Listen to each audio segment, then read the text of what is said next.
Assalamualaikum. Bertemu lagi di channel ini bersama Kang Dagol.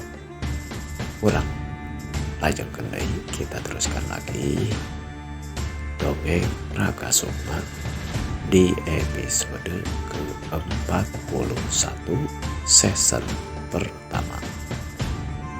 Di episode sebelumnya, kapal Ki Bajo Biru ternyata ada yang membakar.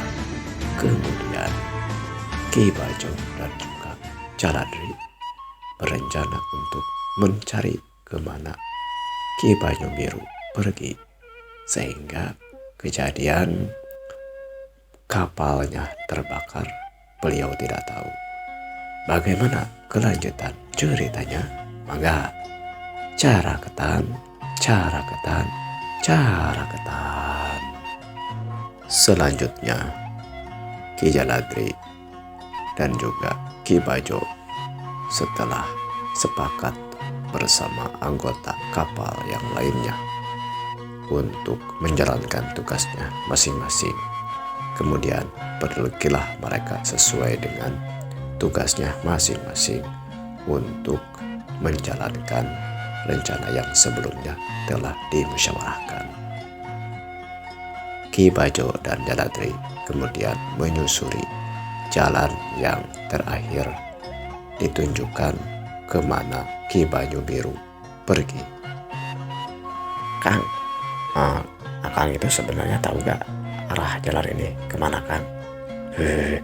Akang juga kurang tahu sih, sebab walaupun daerah-daerahnya hafal, tapi Akang tidak pernah menelusuri lebih jauh. Paling hanya daerah-daerah kampung-kampung di sekitar Basisir saja yang Akang tahu. Kalau sampai ke dalam-dalamnya seperti ini, Akang belum pernah, Den. Maksud Aden gimana tuh? Ya maksudnya kalau memang Akang tidak tahu, bagaimana kalau kita cari seseorang yang mau mengantar kita untuk menunjukkan jalan-jalan kemana gitu, daerah-daerah yang mungkin Bapak pergi gitu. Bagaimana, Kang? Sebentar dulu, Den. Kalau kita mau cari orang, harus hati-hati, Den. Ya, salah-salah nanti di pihak musuh, Den. Gimana tuh? Ya juga ya, Kang. Gimana, Kang? Rencana ini sepertinya bagus, tapi tadi resikonya seperti itu. Kalau menurut Akang, seharusnya seperti apa? Sebentar dulu, Den. Kita mungkin nanti di depan kan, kita telusuri dulu jalan ini sampai ke daerah perkampungan atau apa gitu. Nanti di sana kita lanjutkan apa yang harus kita lakukan, Den. Gimana, Den? Boleh juga sih, Kang. Ayo kita berjalan saja.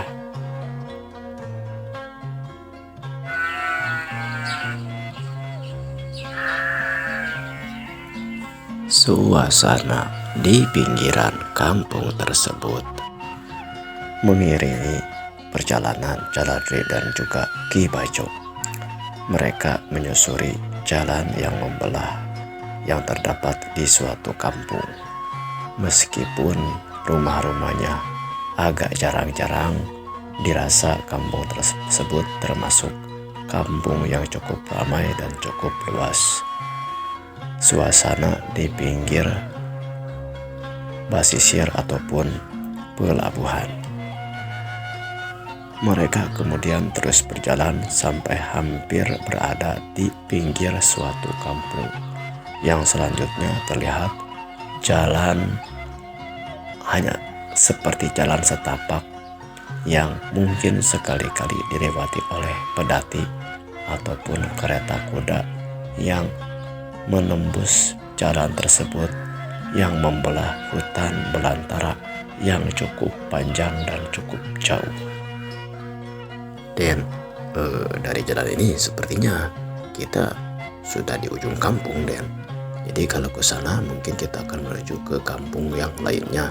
Tapi sepertinya kita harus melewati hutan yang cukup jembat, Den. Cukup tebal, Den. Gimana nih? Kalau begitu, Kang, bagaimana kalau kita bertanya dulu kepada seseorang mungkin apakah arah jalan ini kemana gitu Kang. Terus suasananya apakah berbahaya atau tidak?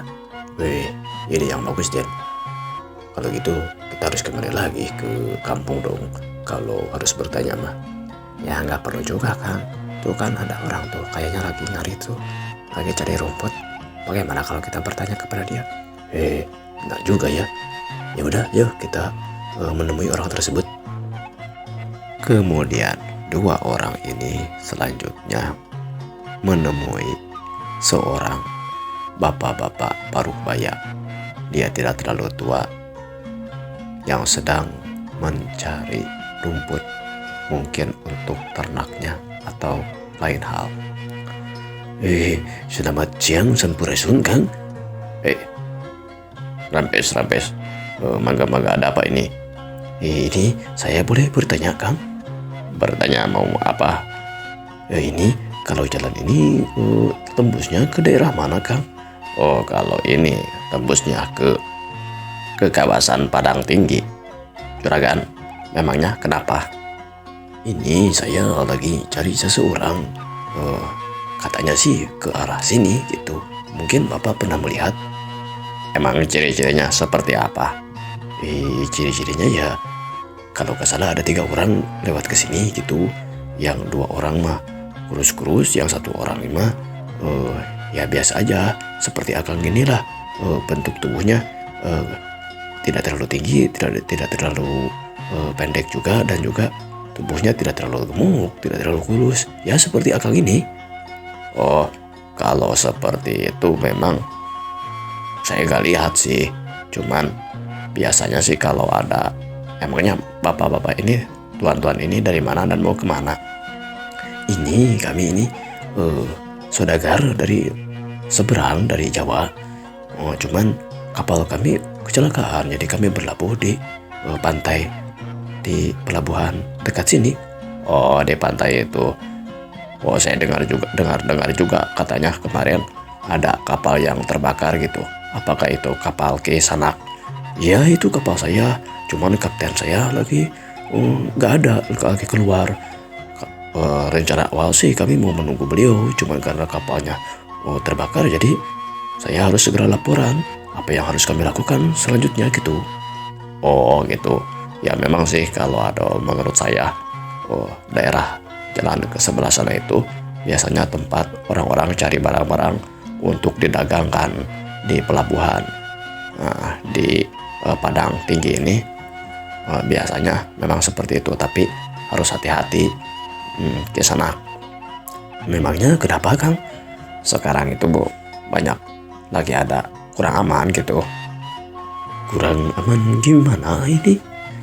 Iya kan, pasti Kakang juga sudah tahu kalau di daerah sini sekarang lagi ada seolah-olah hambatan keamanan, tidak hanya dari rampok tapi juga dari orang-orang kerajaan daerah seberang Jawa itu yang mau mempersatukan Nusantara. Jadi kita kalau mau melewat daerah sini biasanya ditanya-tanya dulu apa kepentingannya, apa keperluannya gitu Kang.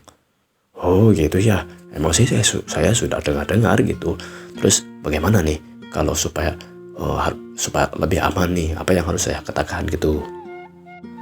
Kalau menurut saya, kalau Akang memang niatnya mau berdagang ataupun termasuk seorang saudagar, berarti kalau bertemu dengan para prajurit ataupun pihak kerajaan, baik itu kerajaan Padang Tinggi ataupun daerah tentara dari Jawa, ya bilang saja dari saudagar atau pedagang. Tapi kalau kira-kira ada yang mencegatnya itu perampok, jangan bilang Anda saudagar, nanti Bapak dirampok nantinya. Oh iya juga ya. Ya harus hati-hati aja, lihat saja orang-orangnya, apakah ini statusnya orang pribumi atau pihak prajurit dari Jawa ataupun perampok gitu Kang. Iya, paham. Tapi apakah ini jalannya panjang ataupun jauh? Ya kalau disebutkan jauh, cukup jauh juga. Kalau saya sekarang berjalan mungkin nanti sekitar menjelang malam nyampe kepada satu perkampungan. yang masih kecil, Kang. Nah, nanti kesananya itu ada kota Pusir Daya Kadipaten Padang Tinggi ini, Kang. Oh gitu. Kira-kira kalau banyak rampok gak? Kalau menurut saya mah kemarin-kemarin kalau kami lewat sini tidak ada hambatan, cuman kalau ada saudagar yang bawa padati ataupun barang dagangan, kadang-kadang kalau penjagaannya kurang baik, ada yang bisa dikerampokan juga gitu. Oh gitu ya Kang. Jadi boleh dibilang ini jalan mah aman mah aman, tapi harus hati-hati juga ya. Ya seperti itu, Kang. Jadi ya hati-hati sajalah gitu. Oh terima kasih informasinya Kang. Kalau gitu kami mau melanjutkan perjalanan dulu. Ya Kang, boleh. Itu ya sama-sama, Kang. Tapi hati-hati saja ya, Kang. Oh iya. Setelah mendapatkan informasi yang cukup berguna dari si bapak tersebut, kemudian Ki Bajo dan Jaladri melanjutkan perjalanannya.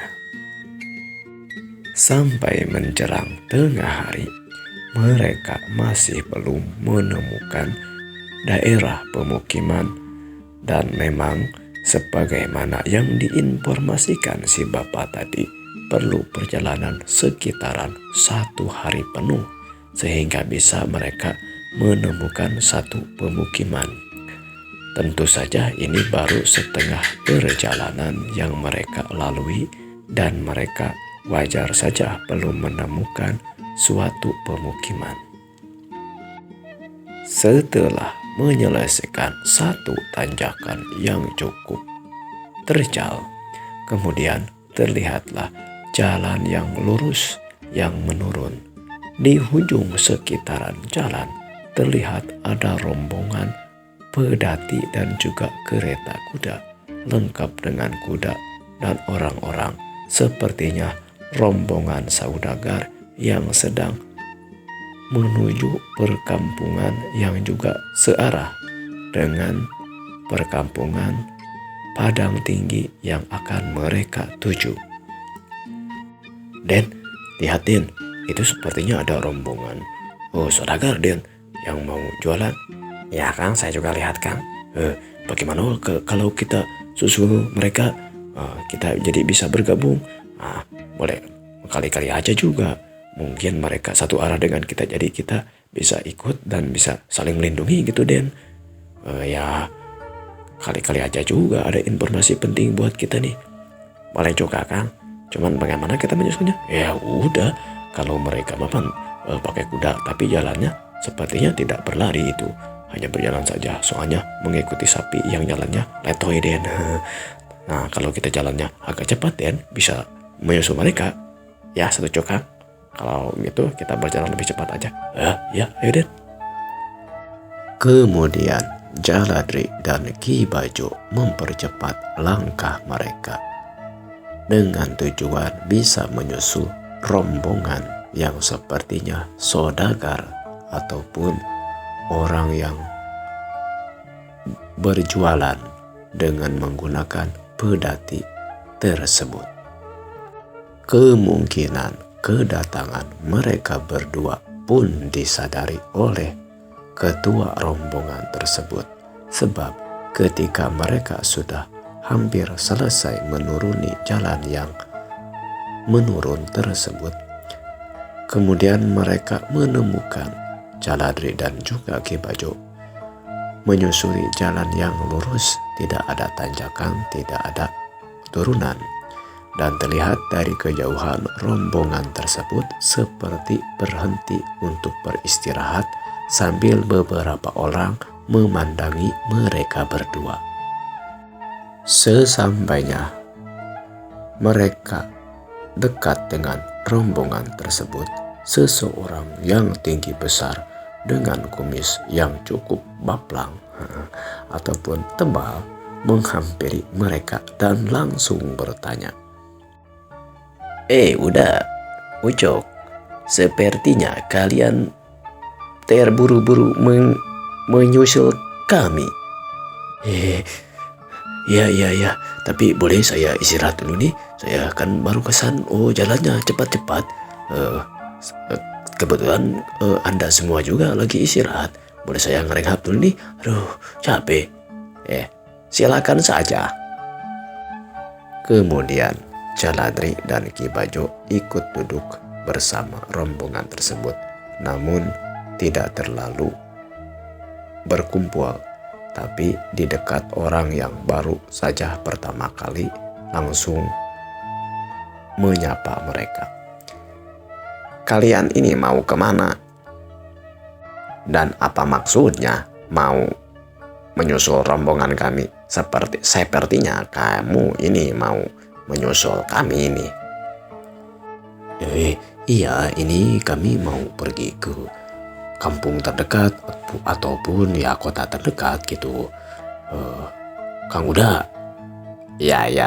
Kemudian Ya, kami tidak bermaksud mengikuti Tuhan, cuman pas di Mumunggang sana di bukit sebelah sana terlihat rombongan Tuhan.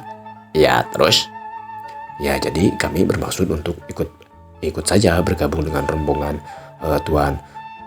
Mungkin kalau tidak keberatan mau ikut bergabung sambil ya istilahnya kalau boleh dibantu ya bisa dibantu, kalau nggak ada apa-apa juga sekedar kalau diizinkan kami boleh ikut gitu. Oh gitu. Kalau begitu saya mau bertanya dulu kepada ketua rombongan ini, yaitu Tuan Saudagar. Tunggu sebentar ya. Oh, mangga kalau gitu silakan. Kemudian orang yang mungkin termasuk ketua pengamanan di rombongan tersebut pergi sepertinya menemui pemilik saudagar ataupun barang dagangan yang mereka angkut. Beberapa saat kemudian dia kembali. Begini, sebenarnya tuan saya itu keberatan kalau tuan berdua ini mau ikut rombongan kami. Takutnya kalian termasuk rombongan perampok ataupun perompak. Tapi dipertimbangkan lagi, kalau memang kalian mau merampok pasti sudah dari awal. Dan kami juga berpikir kami itu banyak orang-orang yang menjaga di sini. Jadi menurut Tuan, kalian boleh ikut bersama kami dengan rombongan kami. Tapi awas, kalau macam-macam kalian berdua langsung menghadapi saya. Kalau tidak tahu, saya yang disebut si Japlang ini, yang menjaga di sini, ketua pengamanan di sini. Oh, ya Kang Japlang, terima kasih. Tapi kenapa namanya Japlang kayak orang-orang Sunda itu? Ibu saya emang orang Sunda, tapi bapak saya orang Medan ini. Jadi nama saya Japlang Simaratungga. Hahaha. Oh, jadi Indo ini keturunan. Iya. Kalau boleh tahu ini tujuannya mau kemana? Kalau kamu mau tahu, kami ini tujuannya mau pergi ke kota Padang Tinggi. Namun, ya mungkin perjalanannya sekitar 2 hari ataupun sampai 3 hari, tergantung gimana saja. Sebab nanti di desa atau pemukiman terdekat, Tuan Saudagar ini suka mengumpulkan barang-barang untuk dijual.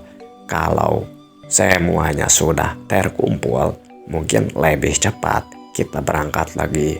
Tapi kalau tidak, ya mungkin ditunggu dulu. Jadi tergantung Tuan Saudagar saja. Kami di sini mengikuti saja apa yang dia perintahkan. Gitu. Singkat cerita, rombongan itu pun kembali melanjutkan perjalanan. Jaladri dan juga Ki Bajo diizinkan untuk mengikuti rombongan tersebut.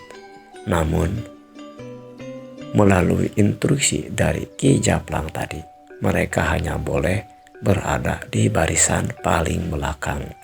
Itu pun terus diawasi oleh Ki Japlang yang memang sepertinya berhati-hati untuk orang-orang yang mengikuti atau ikut bergabung dengan kelompok dagang yang sedang dia kawal. Benar saja, menjelang gelap, terlihat ada suatu kampung di ujung bukit sebelah jauh. Mungkin memerlukan perjalanan sekitar 1 jam lagi bagi mereka. Namun perkampungan tersebut sudah terlihat walaupun dari jauh, sebab letaknya berada di sebuah dataran yang cukup tinggi. Dan sekitar menjelang malam atau menjelang maghrib, mereka baru sampai di tempat perkampungan tersebut. Sebelumnya, 2 orang dengan berkuda sambil berlari, kemungkinan untuk memesan tempat agar mereka bisa singgah dan khusus untuk penginapan untuk mereka beristirahat malam itu di perkampungan tersebut. Diceritakan malam itu rombongan saudagar beristirahat di suatu penginapan. Barang-barang dagangan dimasukkannya ke dalam suatu gudang ataupun rumah yang memang dianggap berharga. Sisanya ditumpuk dan dijaga ketat oleh pengawal yang memang mereka disewa untuk menjaga barang-barang tersebut. Hanya beberapa orang saja yang memang beristirahat di dalam penginapan. Sisanya mereka seperti membuat tenda ataupun tempat istirahat ala kadarnya, seperti di emperan rumah ataupun di halaman, karena saking cukup banyaknya rombongan tersebut, hampir sekitar 15 orang termasuk para penjaga ataupun para pengawalnya. Di malam itu, Jaladri dan juga Ki Bajo menyempatkan diri untuk mengobrol dengan beberapa pengawal dan anggota dari rombongan saudagar pedagang tersebut. Di antaranya ada yang memang yang menjadi kuli untuk memanggul barang-barang, dan juga ada emang pengawal khusus dari kelompoknya Ki Japlang. Kelompok Ki Japlang ini sekitar 5 orang termasuk Ki Japlang. 6 orang yang lainnya adalah kuli panggul ataupun yang memang untuk mengurus komoditas barang dagangan. 4 orang lagi adalah saudagar yang memang sengaja berkelompok untuk bergabung dalam menjalankan bisnis mereka ataupun rutinitas mereka sebagai seorang saudagar ataupun pedagang. Menjelang pagi harinya, terlihat beberapa orang berdatangan sambil membawa beberapa komoditas barang ataupun hasil bumi dan juga barang-barang tenunan untuk mereka jual kepada para saudagar di kampung tersebut. Setelah dianggap cukup, beberapa orang kembali lagi ke tempatnya masing-masing. Ada 2 orang yang tinggal untuk membantu, sepertinya untuk sebagai penjaga ataupun kuli panggul yang menjaga barang-barang yang disewa seolah-olah buruh tambahan oleh Pak Saudagar, ketua saudagar. Ki Bajo pun menawarkan diri untuk membantu para saudagar tersebut, karena memang Jaladri dan juga Ki Bajo dirasa tidak bertingkah dan juga tidak mencurigakan sebagai seorang yang membahayakan. Mereka pun diizinkan untuk membantu dan akan diberikan buruh ataupun upah kalau saja mereka setelah sampai di kota Padang Tinggi yang akan mereka tuju. Dari informasi, mereka harus menempuh perjalanan sekitar 2 hari lagi untuk sampai ke Padang Tinggi. Di sela-sela obrolan-obrolan itu, Ki Bajo sering menanyakan tentang orang yang dia cari, yaitu Ki Banyu Biru. Namun dari sekian banyak orang yang ditanya, mereka tidak pernah ataupun tidak bisa memberikan informasi dengan 3 orang yang sedang Ki Bajo cari tersebut. Singkat cerita, sampailah mereka di kota Padang Tinggi yang mereka tuju. Kemudian keempat saudagar ini menyewa toko ataupun tempat untuk menggelar barang dagangannya. Setelah dirasa cukup, para buruh yang ikut membereskan, kemudian 2 orang yang sebelumnya sebagai sewaan tambahan kembali lagi ke perkampungannya. Sedangkan Ki Japlang kemudian menemui Ki Bajo. Ki Bajo, kita sekarang sudah sampai ke kota ini. Jadi kalau Ki Bajo memang mau mengikuti kami saja sampai ke kota ini, jadi sudah selesai kebersamaan kita. Dan saya juga mungkin sudah selesai untuk mengawal ini saudagar sampai di sini. Kalaupun mereka mau dikawal lagi, pasti akan menghubungi saya lagi. Jadi saya akan pergi untuk melanjutkan kegiatan saya. Saya mah mau kembali lagi ke perkampungan. Sedangkan bersama kawan-kawan, bagaimana Ki Bajo sekarang? Terima kasih nih atas izinnya saya bisa mengikuti, dan juga saya juga dikasih makan nih sampai dikasih upah. Ya itu mah hak Kisanak, sebab sudah membantu kami untuk menurunkan dan juga menjaga barang-barang dari ya kemungkinan yang membahayakan gitu. Ya udah, kalau gitu mah ya udah, Akang silakan atuh pergi ke kegiatannya masing-masing. Saya juga akan melanjutkan perjalanan untuk mencari yang saya cari ini, Ki Guru saya. Oh ya sudah tuh, saya doakan semoga Tuan Guru yang sedang dicari segera ketemu. Terima kasih atas doanya. Ya sudah, saya kalau begitu pamit. Kemudian Ki Japlang tersebut yang mengaku namanya Ki Japlang bersama 4 orang rekannya pergi sesuai dengan tujuannya masing-masing setelah selesai dengan tugas untuk mengantarkan saudagar tersebut ke kota Padang Tinggi. Sedangkan Ki Bajo dan juga Jaladri berpamitan pula kepada ketua saudagar dan berterima kasih karena sudah dikasih upah dan juga diizinkan untuk mengikuti rombongan tersebut. Di kota Padang Tinggi, hiruk pikuk orang-orang di suatu pasar.